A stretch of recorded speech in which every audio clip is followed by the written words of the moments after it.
space for women, safe space for trans women, safe space for lesbians. Up them, smash the patriarchy. Happy International Women's Day.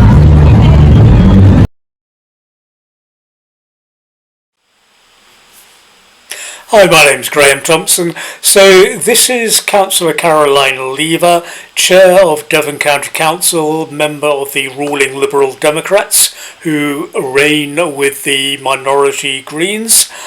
And as you can tell from that little clip, she is a LGBTQ activist, which is a byword for anti-child safeguarding. Controversial statement. Well, I think I provide more than enough evidence to justify it. I think we can safely say that Councillor Caroline Lever is in possession of somewhat more finesse than her colleague at her side, Councillor Rosie Dawson. If you have seen the video of her highlights reel of chairing Cambridge District Council, you will see the only way one can have less finesse than her is to machine gun anyone who disagrees with you. So yeah, Caroline Lever has considerably more finesse. She's normally impeccable in being nice and reasonable, but have a listen to her mask slipping in dealing with Councillor Angie Nash when she's attempting to second Councillor Ed Hill's motion for independent scrutiny of child safeguarding in Devon. So, thank you, Chair. So really this is just about sticking to the motion rather than talking about a third-party event that isn't part of the motion. So if you could do that, I'd be most grateful. Councillor Nash, thank you. Please do carry on. So, to get back into the flow, I'm yet to be assured whether it be an appropriate event being held at a library or a child who has suffered a life-changing I'm really sorry injury. to stop you. We have just moments ago heard that it's about... If I could please finish without you interrupting me, I'd be most grateful. Thank you. You have just been asked by the Director of Legal Services to stick to the motion and not talk about the event, because actually this is about process rather than going through the minutiae about what happens at a particular event or not. So if you could do that, we would be most grateful to you. Thank you. With all due respect, if you let me finish, then you'll realise that I'm not actually going to be talking about the event. Excuse me. Excuse me. Point of order. Councillor Nash, please be quiet. Would you sit down for now, please? She clearly doesn't like being outdone in the passive aggressivity there. That was pretty nasty. Now, listen. This is the first of the council meetings that she chaired in the new council since the last elections in 2020, oh, I don't know. And this is in the lead up to a couple members of the public asking safeguarding questions just a few minutes later. Have a listen to this and tell me if it sounds familiar. I hope in the spirit of debate, not hate, that we will have a cordial meeting with lots of healthy debate, which is really the lifeblood of these meetings. I also want to make it absolutely clear that hate speech, discriminatory remarks, or any language that targets individuals or groups based on protected characteristics under the Equality Act 2010 will not be tolerated in this chamber. If you're not sure what those protected characteristics are, I suggest Googling Equality Act 2010 protected characteristics. They're in law and they matter.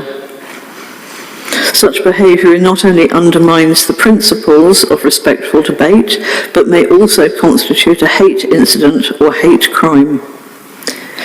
If any such language is used, I will intervene immediately and take appropriate action in line with our Constitution and legal obligations.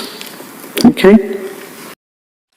Well, as I said, if you saw the video of Rosie Dawson, I'm sure it's just coincidence that Rosie Dawson is sat right by her. They are singing from the same hymn sheet.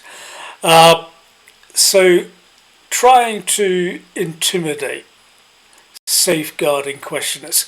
Let's see how she treated the first of those two safeguarding questioners, members of the public.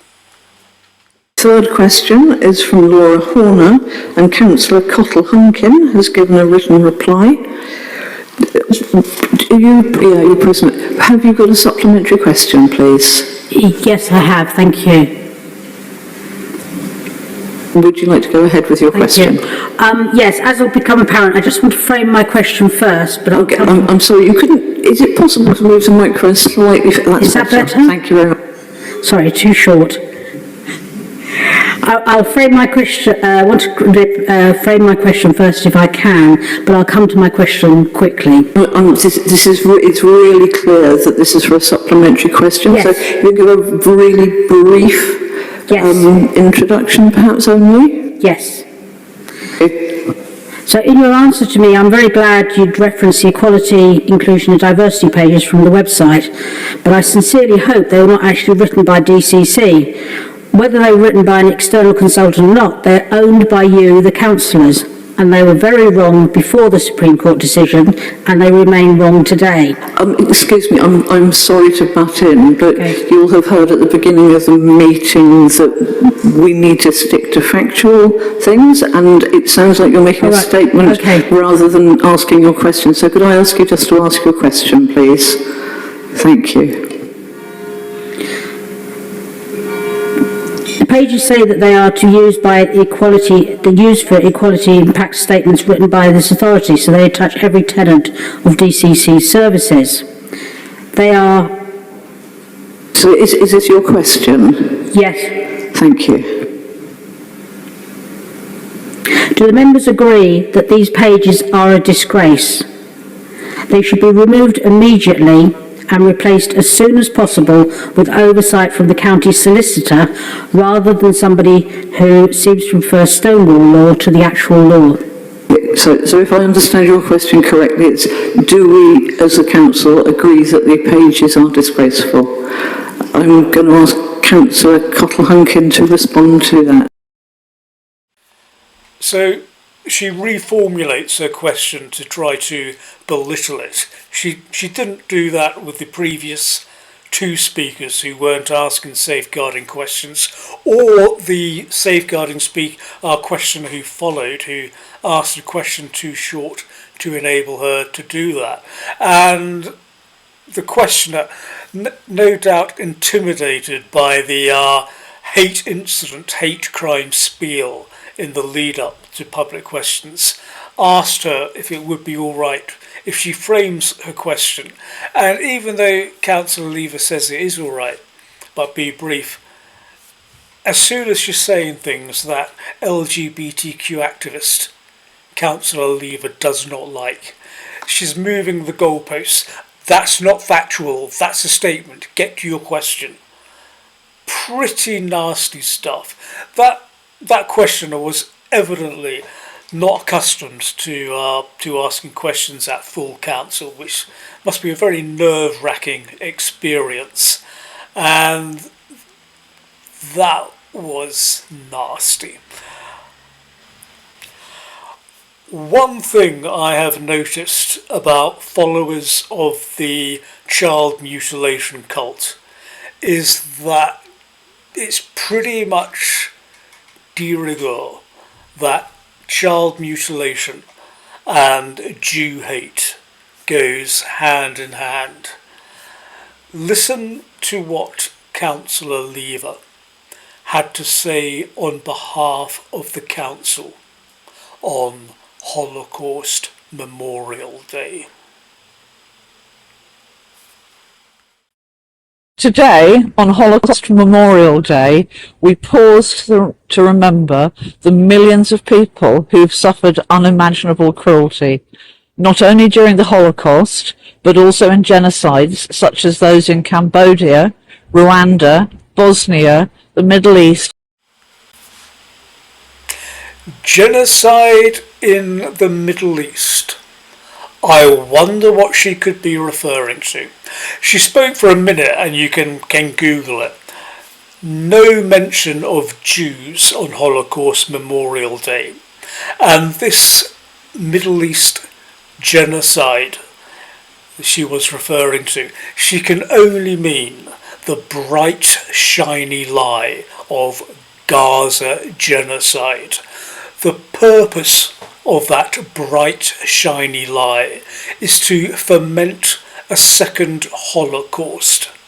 And on Holocaust Memorial Day, instead of remembering the Holocaust, she's trying to incite a second one.